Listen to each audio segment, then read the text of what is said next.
Hey everyone, welcome to the Tech. I'm Daniel, and this, well, you probably know what this thing is. It's an iPad Pro. And this is actually my third video covering the iPad Pro, well, the fourth one actually. And this was supposed to be my full in-depth review of the iPad Pro, but then I realized that maybe 26 minutes is too long for a review, so I decided to make a separate, more detailed video covering this. This is the iPad Pro keyboard, the one that's almost impossible to get. Well, it's not that impossible, apparently. Okay, so there are three reasons why Apple is calling this iPad an iPad Pro and not an iPad Plus. The first reason is the performance, because this thing is insanely powerful, and I'll be covering that in my full in-depth review. And then the other two reasons are those two accessories, the Apple Pencil and the Apple keyboard. And yeah, you'll have to buy those separately because they're not included in the box. Only the performance is, obviously. The Apple Pencil is oriented towards graphic designers, and the Apple keyboard is oriented towards people who want to replace their laptop entirely. So I've covered the Apple Pencil in a separate video yesterday, and in case you've missed that, I've included a link in the description box down below. It's a pretty epic video. But now it's time to check the second accessory that makes the iPad Pro a pro device, kinda, the iPad Pro keyboard. Enjoy.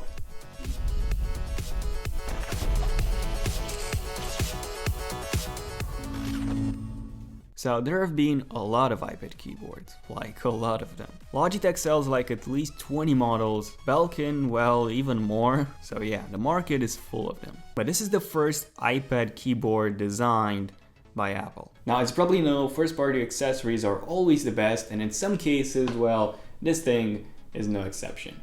The keyboard is essentially a smart cover, so you fold it like this a few times and boom, now you have a keyboard. So that's awesome. There's a microfiber inside which protects and even cleans the iPad screen, and that's awesome as well. But by far the most innovative aspect of this keyboard is how it connects, so how it pairs, and how it charges. So normally tablet keyboards connect via Bluetooth, and then you have to charge them via micro USB cable after a few weeks or even a few months of usage in some cases. But this keyboard is quite different.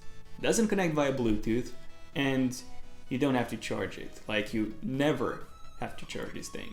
How is that possible? Is it magic? Is it solar powered and solar connected? Well, almost. The iPad Pro has the smart connector on the side, and the keyboard magically attaches to that, and it just works. You never have to worry about pairing it or even charging it. However, this also means that this keyboard only works with the iPad Pro, unlike a Bluetooth keyboard, for example, which can be paired with pretty much anything, even a smartphone. So do keep that in mind. Now, in terms of the actual keyboard, because I guess this is why you're all here for, how does this thing actually feel?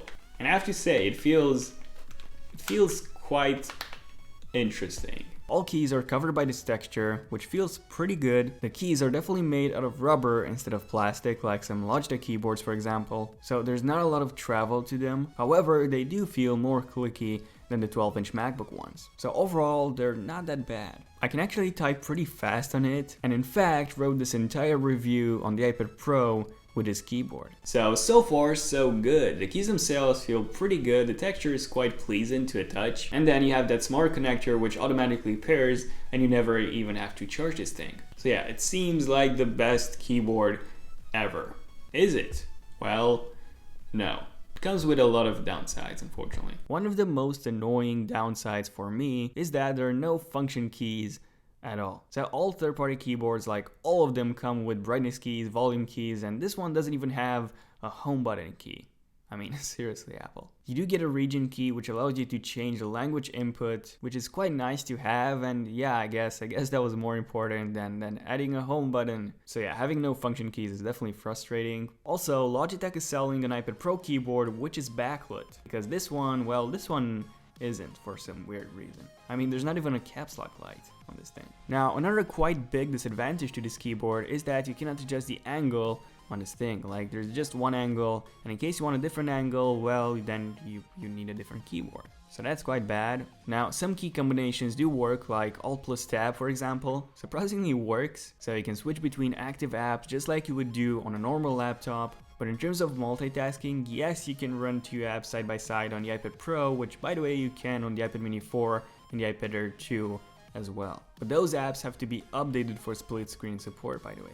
So Google Docs, for example, hasn't been updated yet, which means that you cannot multitask with it. And Command B, Command U for bolding and underlining, that doesn't work as well yet. But overall, I have to admit that the keyboard is pretty thin. Yes, it does make the iPad heavier and much thicker than before, but the Logitech one, that's like 3 times the size of this. So yeah, it's pretty thin for an iPad keyboard. But take a look at this. iPad Pro plus keyboard, much thicker than the 12-inch MacBook. Like, take a look at this thing. And to be honest, I just couldn't tell the weight difference between the two. They felt pretty much the same. But probably the biggest downside of this is the price. It's $170 or 140 pounds, which is really expensive for something which in my opinion should have been included in the box of a $950 tablet. So in the end, should you get this? Well, unless you're a graphic designer, there's no actual reason to even get an iPad Pro in the first place. More about that in my full in-depth iPad Pro review, which is coming next week, by the way. But if you've already got an iPad Pro and you're simply looking for a keyboard to get, well, you don't have many options. Right now, there are only 2 keyboards available, the Apple one and the Logitech one. The Logitech one is much cheaper and gives you a better overall keyboard. You also get function keys, different angles, the same awesome connector, so you never have to worry about pairing it or even charging it. However, it's substantially thicker and heavier than this one. So in the end, it depends on you. Do you need a more expensive, much more limited keyboard which is lighter and thinner at the same time, or a cheaper, more feature-based one which at the same time is heavier and thicker? And yeah, here we go. This was my review of the iPad Pro keyboard. Let me know in the comment section down below, what do you think about having a keyboard on a tablet? How many of you have a tablet and how many of you have a keyboard with that tablet? Let me know. Also feel free to give this video a like if you have enjoyed it, and also feel free to subscribe to my channel Son of Tech if you want to see more videos like this one. It's free to subscribe, and if you've already subscribed, don't forget to turn on email notifications on both desktop and mobile. On mobile by clicking that bell icon next to my channel so that you're notified whenever I post a brand new video. But yeah, this has been pretty much it, so thank you all for watching this video. I'm Daniel, and I'll see you in my next one. Son of Tech, signing out. Cheers. Faster. Running like a hell.